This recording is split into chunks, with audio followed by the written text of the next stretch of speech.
आज के इस वीडियो में हम आपको बताएंगे ऑपरेशन कैक्टस के बारे में। अभी आपने सुना होगा, हाल ही में प्रधानमंत्री नरेंद्र मोदी मालदीव के दौरे पर जाने वाले हैं। कल 26 जुलाई को मालदीव का इंडिपेंडेंस डे और मालदीव की आजादी के 60 साल हो जाएंगे।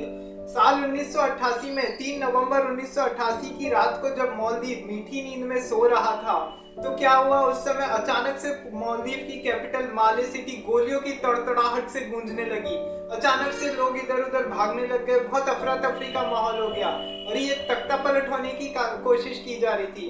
जो समय वहाँ के राष्ट्रपति थे मोहम्मद अब्दुल गयूम, उनके खिलाफ तख्ता पलट करने की कोशिश की जा रही थी। बड़े लेवल पे ये मिलिट्री कू किया जा रहा था। हालांकि जैसे तैसे करके इसको रोका गया।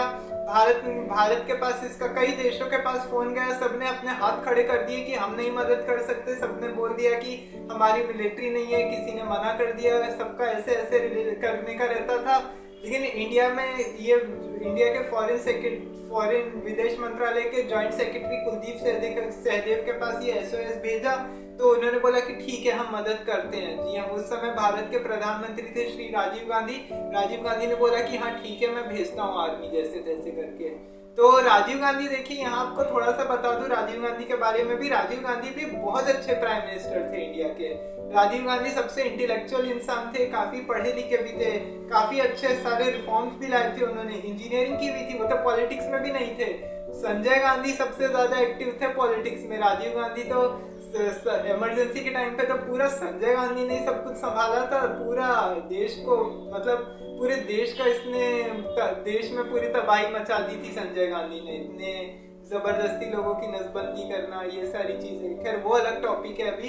लेकिन राजीव गांधी बहुत अच्छे प्राइम मिनिस्टर थे जरूरत के टाइम पे। और देखिए यहाँ आपको एक और बात बता दूं, जब भी है ना कोई दूसरी कंट्री के ऊपर, किसी भी देश पे कोई बुरा असर पड़ा, जब भी किसी देश के ऊपर कोई बड़ा संकट आया है, हर समय भारत ने उसकी मदद की है। बुरे से बुरे वक्त में हर किसी का किया है। चाहे वो ईस्ट पाकिस्तान को लिबरेट करके बांग्लादेश बनाना हो, चाहे वो जब 1975 में बांग्लादेश में तख्ता पलट होने के बाद जब शेख हसीना जर्मनी में होने की वजह से बच गई थी तो शेख हसीना को शरण देनी हो, तब उस समय इंदिरा गांधी ने मदद की थी।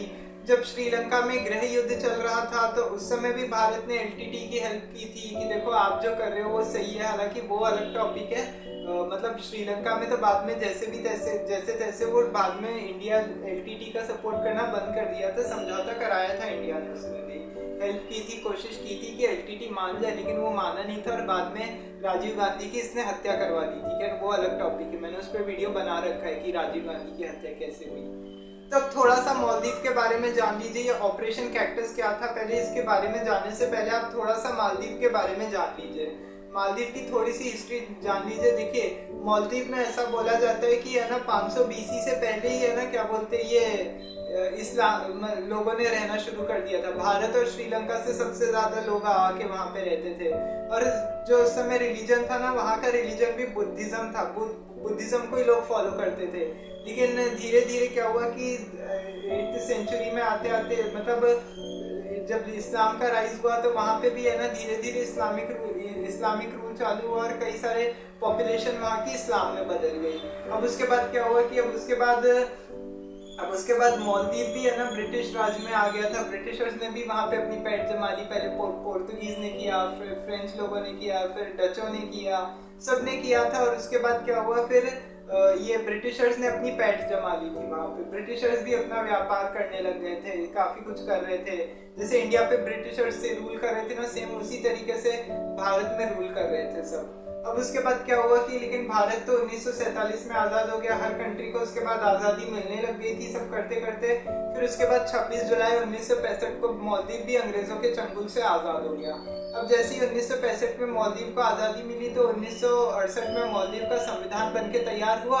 और जब 1968 में मालदीव का संविधान बनके तैयार हुआ तो वहाँ के जो राजा थे, मतलब जो वहाँ के जो प्रेसिडेंट थे मोहम्मद अब्दुल गयूम, मतलब कौन से, तो क्या नाम, देखिए यहाँ पे माफी चाहूंगा, वो राष्ट्रपति जो थे उनका नाम याद नहीं आ रहा है। मैंने एक्चुअली पढ़ा था लेकिन याद नहीं आ रहा है अभी, तो उसके लिए माफी चाहूंगा यहाँ पे। वो जो राष्ट्रपति थे ना, उन्होंने क्या किया कि कॉन्स्टिट्यूशन के वो मोनार्की को पूरा खत्म कर दिया। कॉन्स्टिट्यूशन में बदलाव करके 1968 में अब्दुल रशीद नाम था शायद उनका, ऐसे कुछ तो नाम था, मेरे को एग्जैक्टली याद नहीं आ रहा है अभी। तो वो वहाँ के प्रेसिडेंट बन गए थे। दरअसल यहाँ पे आपको बता दें कि मालदीव का जो प्रेसिडेंशियल रूल था ना, तो वो प्रेसिडेंशियल रूल है ना जो मालदीव का, वो 4 साल का होता है जैसे यूएसए में। और उसके बाद क्या हुआ था, प्रधानमंत्री भी वहाँ पे चुन लिया गया था उसके बाद भी। लेकिन जो मालदीव में क्या हुआ था कि वहाँ पे प्रेसिडेंशियल टर्म तो सिर्फ 4 साल का होता था पहले, लेकिन यहाँ के जो ये प्रेसिडेंट बने थे, इन्होंने 1972 में क्या किया, कॉन्स्टिट्यूशन में बदलाव करके इसको 1 साल और बढ़ा दिया, मतलब 5 साल कर दिया 4 साल से। तब क्या हुआ, 1973 से फिर वापस से इलेक्शन हुए, तो फिर 1973 में ये जीत गए। और 1973 में जीतने के बाद ये 1978 तक राष्ट्रपति बने। फिर उसके बाद जब ये 1978 तक तो राष्ट्रपति रहे, फिर इसके बाद वहाँ पे वापस से इलेक्शन हुआ। और इसके बाद वहाँ पे मालदीव में जो इसके बाद प्रेसिडेंट बने वो थे मोहम्मद अब्दुल गयूम। मोहम्मद अब्दुल गयूम ये 1978 से 2008 तक मालदीव के प्रेसिडेंट रहे। सोचिए, ये 30 साल प्रेसिडेंट रहे, 6 बार इन्होंने अपना टर्म पूरा किया। देखिए, एक तरह से तो ये तानाशाही हो गई, लेकिन खैर ये तो इसको शायद तानाशाही नहीं बोलना चाहिए। मालदीव में भी डेमोक्रेसी है, और मालदीव भी है ना बहुत अच्छी जगह है, ऐसा नहीं है। सफेद रेत है वहाँ पे, कोरल आइलैंड्स हैं, 500 से ज्यादा आइलैंड्स है, लेकिन 200 मतलब लोग बहुत कम रहते हैं। 200 लैंड्स पे ज्यादातर रहते हैं, 200 लैंड्स पे रहते हैं। लेकिन जैसे वहाँ पे बहुत सारे लैंड्स हैं, बहुत सारे सन बीचेस हैं, सुंदर सुंदर बीच हैं, काफी घूमने लायक जगह, वो टूरिस्ट प्लेस है। तो उससे पहले क्या हुआ था ना कि इंडिया मालदीव के रिलेशंस कभी भी अच्छे नहीं थे, क्योंकि मालदीव भी बाद में इस्लामिक कंट्री था, तो पाकिस्तान से ज्यादा रिलेशन अच्छे थे। खैर, पाकिस्तान तो वो मतलबी देश है, अभी थोड़ी देर में बताऊंगा उसके बारे में। पाकिस्तान को भी SOS भेजा था कि मदद करो हमारी, लेकिन पाकिस्तान ने बोला भाड़ में जाओ, हम कुछ नहीं करने वाले। तो उसके बाद क्या हुआ कि चलो ठीक है, ये सारी चीजें हुई। तो उसके बाद क्या हुआ कि 1980 में क्या हुआ, मोहम्मद अब्दुल गयूम का एक बार तख्ता पलट करने की कोशिश की गई, मिलिट्री को करने की कोशिश हुई वहां पे, लेकिन ये अटेम्प्ट फेल हो गया। फिर उसके बाद क्या हुआ, 1983 में भी फिर वापस से है ना ये तख्ता पलट करने की कोशिश की गई, लेकिन इसमें भी वो सफल नहीं हो पाए। अब जैसे ही इसमें सफल नहीं हो पाए, तो उसके बाद क्या हुआ कि अब उसके बाद उनको लगा, क्योंकि कुछ लोगों को उनका प्रेसिडेंट बनना खल रहा था, प्रेसिडेंशियल जो उनका टर्म था वो नहीं सुहा रहा था, तो इस वजह से वो चाहते थे कि नहीं, ऐसा नहीं होना चाहिए, मतलब तख्ता पलट करके कैसे भी करके इनको निकाला जाए यहाँ से।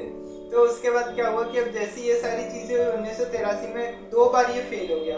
अब उसके बाद क्या हुआ कि है ना, अब वापस से फिर उसके बाद कोशिश की गई 3 नवंबर 1988 को। अब आते हैं अपन मेन मुद्दे पे, ऑपरेशन कैक्टस क्या था। अब यहाँ से चलिए आपको हिस्ट्री बताता हूँ पूरी, अब एक्चुअल में क्या हुआ। संजोग था उस दिन की 3 नवंबर 1988 की रात की बात है। 1988 की रात को क्या हुआ कि अचानक से जो यहाँ का जो मेन बिजनेसमैन था ना, अब्दुल्ला लुतुफी, बहुत बड़ा इंडस्ट्रियलिस्ट था यहाँ का, मालदीव का। जैसे अपने यहाँ पे कैसे बड़ा बिजनेसमैन है, मुकेश अंबानी, गौतम अडानी जैसे बड़े बड़े बिजनेसमैन है, उद्योगपति है, तो वैसे ये बहुत बड़ा बिजनेसमैन है। तो इसने क्या किया था कि है ना प्लॉट के साथ मिलके है ना एक साजिश रची थी कि है ना वहाँ पे तख्ता पलट करके है ना सरकार को बना दिया जाए, वहाँ पे सरकार बना ली जाए कैसे भी करके। तो अब उसके बाद उसने ये कोशिश करी, और उसके बाद क्या हुआ कि किसके साथ कोशिश की थी, प्लॉट के साथ। प्लॉट एक आतंकवादी संगठन था जो उमा महेश्वरन ने बनाया था। उमा महेश्वरन ये पहले LTT के साथ काम करता था, LTT जो वेलुपिल्लाई प्रभाकरन ने बनाया था। LTT पे भी मेरा पूरा वीडियो है, ऑपरेशन पूमलाई, ऑपरेशन पवन पे भी मैंने वीडियो बनाया हुआ है, वो सब भी देख लीजिएगा। राजीव गांधी की हत्या कैसे हुई थी उस पर भी वीडियो बनाया हुआ है, तो वो भी आप देख सकते हैं। तो अब ये इसने क्या किया कि है ना प्लॉट के साथ मिलकर है ना ये संगठन बनाया।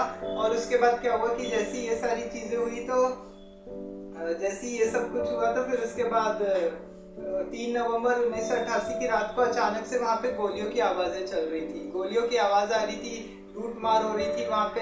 लोग एकदम से सो रहे थे, लोगों को कुछ समझ में नहीं आया कि ये हो क्या गया। तब उसके बाद और उस दिन संजोग से क्या हुआ कि मालदीव के राष्ट्रपति जो थे मोहम्मद अब्दुल गयूम, वो भारत ही आ रहे थे। सोचिए क्या किस्मत की बात है ये, यहाँ पे किस्मत की बात थी कि है ना वो भारत ही आ रहे थे उस दिन। अब भारत से उनको प्लेन लाने के लिए रवाना हो गया था, उनकी सेफ जर्नी के लिए प्लेन भेज दिया था दिल्ली से पहले। लेकिन जब तक प्लेन प्लेन जब उनको लेने के लिए जब आ ही रहा था तो क्या हुआ कि अचानक से पीएम राजीव गांधी का फोन आया कि गयूम के पास कॉल आया राजीव गांधी को, अचानक से कहीं दिल्ली से बाहर जाना पड़ गया इलेक्शन कैंपेनिंग की वजह से। उन्होंने बोला कि मैं अभी बाहर जाऊंगा थोड़े दिन मुझे काम है, तो आप अभी अपना मालदीव अभी इंडिया आना आप एक बार कैंसिल कर दीजिए। तो दोनों ने अभी बातचीत करके दौरे को टाल दिया। गयूम को सबसे ज्यादा दुख था, लेकिन लोग भी बहुत सारे लोग ऐसे भी थे जो उस समय राष्ट्रपति को बाहर देखना चाहते थे, राष्ट्रपति को धरती से बाहर देखना चाहते थे। मतलब वो चाहते थे कि अब उसके बाद क्या हुआ कि जैसी ये सारी चीजें हुई, लेकिन राष्ट्रपति को पता नहीं था। लोगों ने उनके पूरे घर को घेर लिया, सब जगहों को घेर लिया, प्रेसिडेंशियल हाउस को घेर लिया, काफी चीज खून खराबा होने लगा, गोलियां चलने लगी, लोग लूटमार करने लगे, जो प्लॉट के जो सैनिक थे और जो वहाँ की आर्मी थी। अब उसके बाद क्या हुआ, जैसे ये सब कुछ कर रहे थे तो मोहम्मद उनके सचिव ने क्या किया, दूर जाके है ना हर जगह पहले तो पाकिस्तान को कॉल किया, पाकिस्तान में मिलिट्री मदद मांगने की कोशिश की, क्योंकि पाकिस्तान से भी है ना रिलेशन बहुत ज्यादा अच्छे थे। तो पाकिस्तान से रिलेशन अच्छे होने की वजह से इसने पाकिस्तान से हेल्प मांगी। पाकिस्तान ने मना कर दिया कि नहीं, पाकिस्तान तो हेल्प नहीं कर सकता। पाकिस्तान के राष्ट्रपति थे जियाउल हक की तो डेथ हो चुकी थी, शायद बेनजीर भुट्टो उस समय प्राइम मिनिस्टर थी, तो उन्होंने मना कर दिया कि नहीं हम हेल्प नहीं कर सकते। खैर पाकिस्तान तो खाली मतलबी देश है, मतलब मैं आपको बता दूं ना, पाकिस्तान की तो सेना उसको आर्मी कहलाने लायक भी नहीं है, वो तो ISI और ये जैश के लोग हैं, ये आतंकवादी संगठन ही है एक तरह से वो भी सब। मतलब वो जब आर्मी तो उसको बोला जाता है ना भाई जो देश के लिए लड़ती है, देश के लिए काम करती है, खाली आतंकवादी संगठन नहीं होता है वो। तो पाकिस्तान में ये सब आतंकवादी संगठन थोड़ी होता है कि आतंकवादियों को फंडिंग देना, ये सब काम आर्मी का नहीं होता है, लेकिन पाकिस्तान की आर्मी ऐसे करती है, लोगों को है ना कश्मीर के खिलाफ भड़काती है। खैर वो अलग टॉपिक है पाकिस्तान का, मैं बस यहाँ पे थोड़ा सा बता रहा हूँ। तो पाकिस्तान ने मना कर दिया कि पाकिस्तान इसके लिए राजी नहीं होगा। फिर श्रीलंका को फोन गया, जो उनके सचिव थे उन्होंने सेक्रेटरी ने बोला, श्रीलंका को कॉल किया, श्रीलंका से हेल्प मांगी। श्रीलंका ने भी इधर हाथ खड़े कर लिए कि हम हेल्प नहीं कर सकते। जो उस समय वहाँ के प्रेसिडेंट थे राणा सिंह प्रेमदासा ने भी मना कर दिया कि हम नहीं करने वाले प्रेसिडेंट हेल्प, क्योंकि इधर वो लिट्टे से वैसे ही परेशान थे कि अब करे तो करे क्या। तो बोले कि हम कैसे मदद कर दे। श्रीलंका से भी रिलेशन अच्छे थे, लेकिन वही इसीलिए तो बोलते हैं कि बुरे वक्त में भी कोई काम नहीं आता है, बस खाली नाम मात्र की रिलेशन होते हैं ऐसे में। तो उसके बाद क्या हुआ कि श्रीलंका ने मना कर दिया।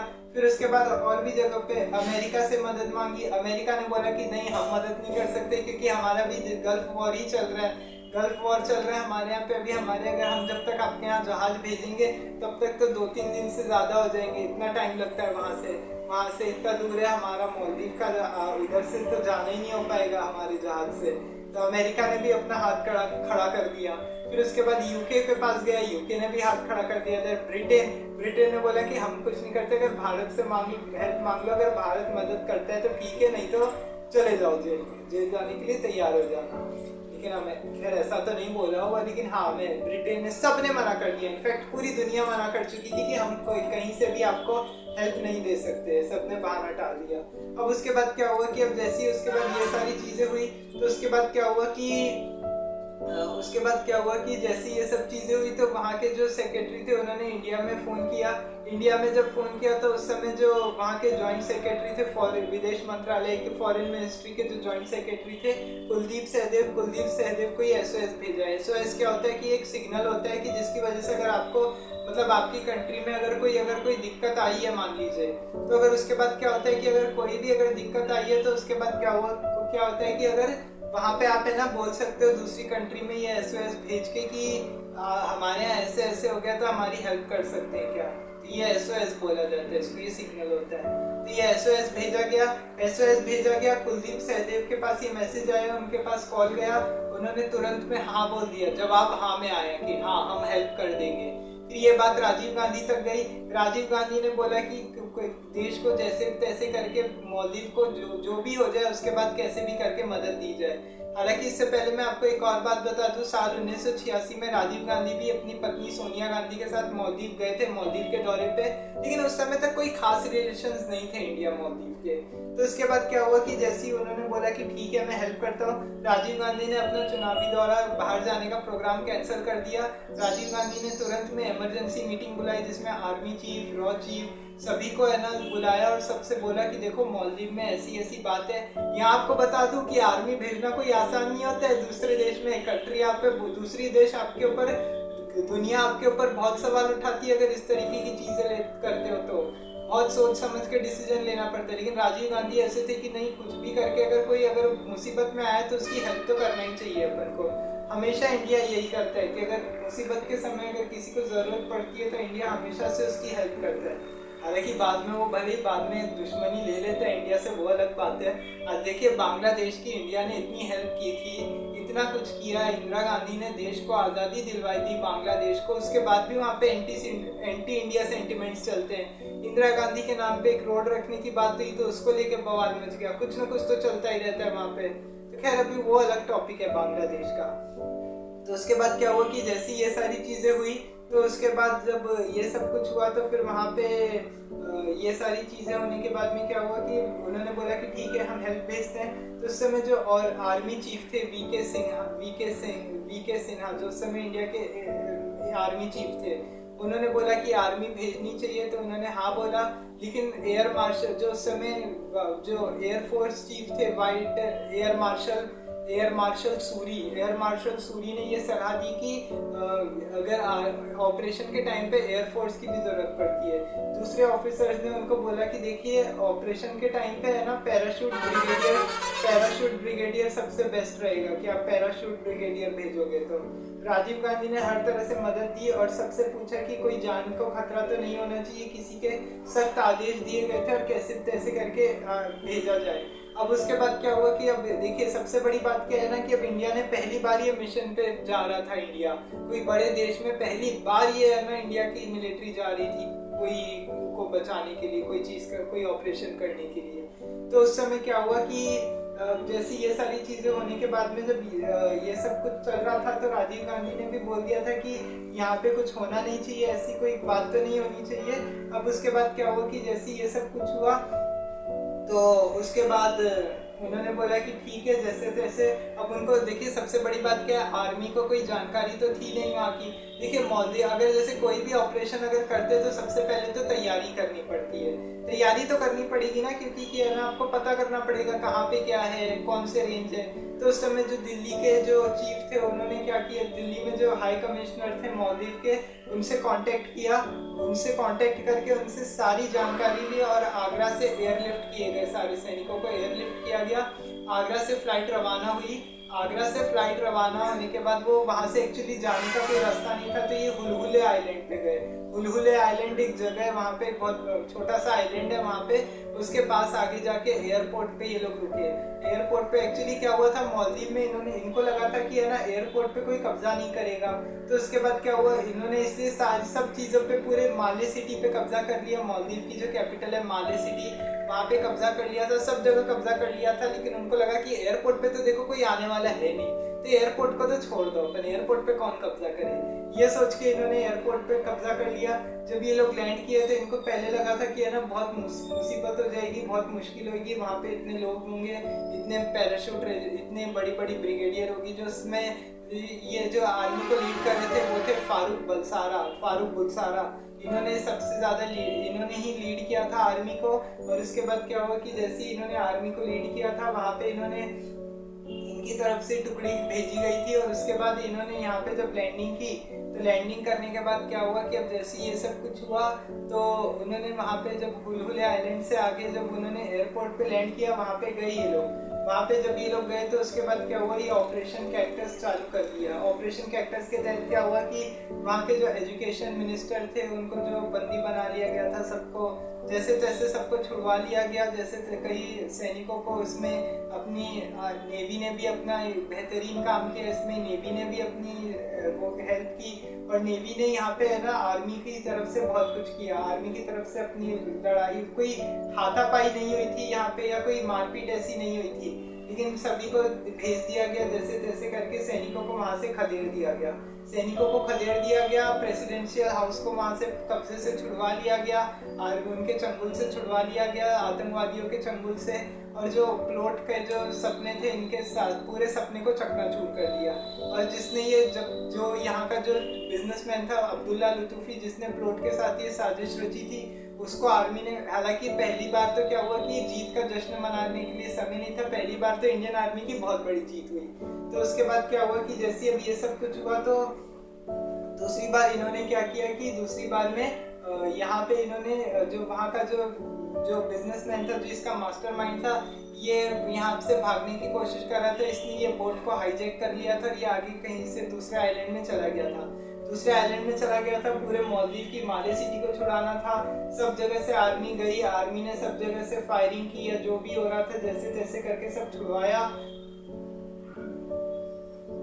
और उसके बाद क्या हुआ कि जैसे ये सब कुछ हुआ तो धीरे धीरे करके सबको छोड़ा गया।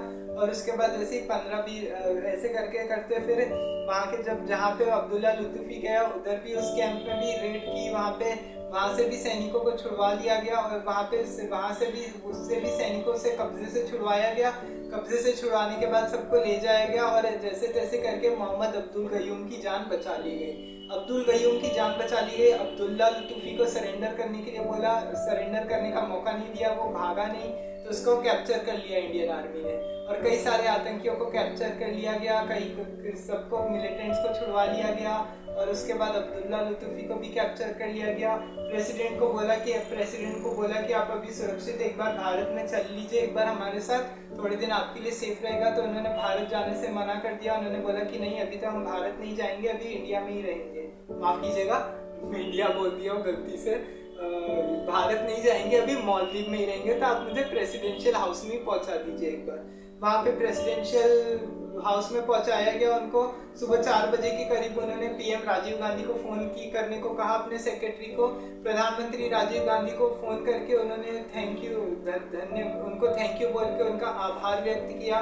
उनको बोला कि देखिए, बहुत आपने जो कुछ भी किया इसके लिए हम बहुत आभारी हैं। उनको काफ़ी शुभकामनाएं दी।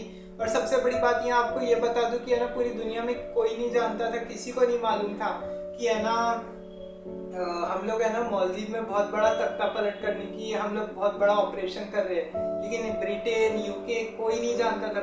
यूके, अमेरिका, पाकिस्तान, अमेरिका और जहाँ से भी है ना, क्या हुआ कि सब जगह से फिर इंडिया को जैसी कुछ देर के बाद ही इंडिया बीबीसी के जरिए पूरी दुनिया जानी थी। बीबीसी ने सबको खबर दी थी कि इंडिया ने ऐसे ऐसे ऑपरेशन किया है। तो उसके बाद क्या हुआ कि जैसे ऑपरेशन कैक्टस सफल हो गया, सबसे अच्छे से सफल हुआ, फिर अमेरिका के जो समय प्रेसिडेंट थे रोनाल्ड रीगन, उन्होंने इंडिया की सबसे ज़्यादा तारीफ की। उन्होंने भी वाहवाही की। उन्होंने बोला कि जो इंडिया ने किया है वो बहुत सही है। मालदीव को लेकर जो कुछ भी किया है, मालदीव में जो कुछ भी हुआ है वो बिल्कुल सही किया। लेकिन श्रीलंका ने इस चीज़ को लेकर बहुत क्रिटिसिज्म की है, बहुत ये ऑपरेशन को गलत बताया, बहुत क्रिटिसाइज किया। क्योंकि यहाँ आपको बता दूं कि है ना, उससे पहले इंडिया ने पहले श्रीलंका में ऑपरेशन पूमलाई और ऑपरेशन पवन चला रखा था। पीस कीपिंग फोर्स लड़ रही थी वहाँ की इंडिया की। तो उन्होंने बोला कि ठीक है, राजीव गांधी का आभार व्यक्त किया गया और उसके बाद सब जगह से तारीफें मिलने लगी इंडिया को। श्रीलंका ने इसको काफी ज्यादा क्रिटिसाइज किया। तो इस वजह से इंडिया ने भी क्यों बचा है आपको मालूम है, क्योंकि एलटीटी का पहले ही डर था। तो इंडिया को मालदीव का भी डर लगने लग गया कि अगर यहाँ पे अगर कोई तख्ता पलट हो गया तो हो सकता है यहाँ पे भी है ना एलटीटी का कोई बहुत बड़ा कैंप खुल जाए। तो इस वजह से इंडिया भी अपने आप को इस चीज से बचा के रखना चाहता था। इंडिया नहीं चाहता था कि ऐसा कुछ हो जाए। तो इस वजह से इंडिया ने भी काफी अच्छे से हेल्प की और इंडिया बच गया। इस वजह से इंडिया ने बचा लिया। मालदीव को सेफ हाउस में ले जाया गया। राजीव गांधी को थैंक यू बोला। ऐसे करके ऑपरेशन कैक्टस सफल हो गया। यहाँ आपको एक और बात बता दूं, ये ऑपरेशन कैक्टस क्यों नाम दिया गया था। ऑपरेशन कैक्टस इसलिए नाम दिया गया क्योंकि मालदीव जो है ना, ये कोरल आइलैंड वाला देश है। कोरल बहुत सारे यहाँ पे कोरल है, मतलब वो कैक्टस के जैसी होते हैं। जो कैक्टस प्लांट होता है ना, कैक्टस जैसे वो कांटे के सामान वो बहुत ही ज्यादा चुभता है आपको। तो मतलब वो कैक्टस के मतलब उसी से जोड़ के ना इसका नाम दे दिया गया ऑपरेशन कैक्टस। मतलब सोचिए, इंडियन आर्मी भी क्या ऑपरेशन के नाम रखती है तो क्या सोच के रखती है। अभी क्या बोलते हैं, यहाँ पे जब हैदराबाद में जब पाकिस्तान के खिलाफ ऑपरेशन लॉन्च किया, ऑपरेशन पोलो माफ कीजिएगा, ऑपरेशन पोलो क्यों लॉन्च किया गया था? ऑपरेशन पोलो नाम इसलिए दिया गया, वो हैदराबाद में क्योंकि 17 पोलो के मैदान थे जो निजाम की शान और शौकत में थे, तो इसलिए ऑपरेशन पोलो नाम दे दिया गया। अब उसके बाद ऐसे करके अलग अलग ऐसी सोच के इंडियन आर्मी नाम देती है, तो इसको भी नाम दिया गया ऑपरेशन कैक्टस। तो ऐसे करके इंडिया ने काफी सक्सेसफुली इसको ऑपरेशन को सक्सेसफुली किया, मालदीव को तख्ता पलट होने से बचा लिया गया। अब्दुल्ला लुतुफी को आगे चल के अब्दुल्ला लुतुफी पे मुकदमा चलाया गया। अब्दुल्ला लुतुफी को फांसी की सजा हुई थी, लेकिन मोहम्मद अब्दुल गयूम ने इसको माफ करके उम्र कैद की सजा दे दी थी, मृत्यु दंड में इसको बदल दिया। अब उसके बाद क्या हुआ कि मृत्यु दंड में बदलने के बाद क्या हुआ कि अब्दुल्ला लुतुफी का बच गया। इंडिया मालदीव के इससे रिलेशंस बहुत ज्यादा अच्छे हो गए, इंडिया मालदीव के, क्योंकि पहले रिलेशन अच्छे नहीं थे, मैंने आपको बताया गया। इससे काफी ज्यादा इंडिया ने दोस्ती कर ली इंडिया मालदीव में। और देखिए, हालांकि बीच में क्या हुआ था कि अभी जब मोहम्मद मुइज़ू जब यहाँ पे इलेक्शन लड़ने आए थे तो उन्होंने भी काफी एंटी इंडिया सेंटिमेंट्स चलाए थे, सैनिकों को वहां से निकाल दिया था, मोदी जी के खिलाफ बहुत सारी बातें बोली थी। लेकिन अब धीरे धीरे करके अब देखिए, अब वो चीफ गेस्ट के रूप में मोदी जी को बुला रहे हैं। वो बोलते हैं कि नहीं, जो हो गया, ऐसा हो जाता है, कभी कभार हम लोग भी बोल देते हैं कुछ लोगों की बातों में आके, लेकिन हमें ऐसा नहीं बोलना चाहिए था। तो ऐसे करके अभी वो मुख्य अतिथि के रूप में उन्होंने मोदी जी को इनवाइट किया है। कल मालदीव के आज़ादी के 60 साल हो जाएंगे, तो मोदी जी वहाँ पे रहेंगे, चीफ गेस्ट के रूप में रहेंगे और वहाँ पे एड्रेस करेंगे सबको। मोहम्मद उस दिन भी वहाँ के जो अब्दुल गयूम थे उन्होंने एड्रेस किया पूरे नेशन को और बताया कि इंडिया ने कैसे है ना ऑपरेशन कैक्टस करके है ना मालदीव का तख्ता पलट होने से बचा लिया। यहाँ पे तो देखिए, कभी भी छोटे मोटी जो कंट्री है ना, यहाँ पे कभी भी तख्ता पलट हो जाता है, इनका कुछ पता नहीं होता है, लेकिन इंडिया की मेहरबानी थी, इंडिया ने बचा लिया मालदीव को। सोचिए, सीशेल्स में ऑपरेशन चलाए थे, सीशेल्स, मॉरिशस, ये छोटी छोटी कंट्री में कभी भी तख्ता पलट हो सकता है, हो जाता है, लेकिन इस बार मालदीव में भी ऑपरेशन चलाया, सीशेल्स में भी इंडिया ने ऑपरेशन चलाया, श्रीलंका में भी किया। काफी इंडिया ने उस समय राजीव गांधी एरा में काफी कुछ किया इंडिया ने। तो इंडिया मालदीव के रिलेशन काफी ज्यादा अच्छे हो गए। तो ये था ऑपरेशन कैक्टस के बारे में। आपको इसके बारे में सुन के कैसा लगा, आपकी क्या राय है इस बारे में कमेंट बॉक्स में जरूर बताएं। अपना भी ओपिनियन दें, वीडियो कैसा लगा वो भी बताएं। वीडियो को पूरा आखिरी तक देखा करें, वीडियो को लाइक एंड शेयर करना बिल्कुल भी ना भूलें और बेल आइकन का बटन दबा लें और चैनल को सब्सक्राइब जरूर कर दें। आज के इस वीडियो में इतना ही, कल मिलेंगे। कल मालदीव के इतिहास के बारे में जानेंगे, मॉडर्न हिस्ट्री की, मालदीव को कैसे आज़ादी मिली थी उसके बारे में थोड़ा जानेंगे। प्रधानमंत्री मोदी क्या कर रहे हैं वहाँ पे, क्या परेड होती है, उस बारे में थोड़ा बताऊंगा। तो कल अगले वीडियो में मिलेंगे। तब तक के लिए जय हिंद, जय भारत।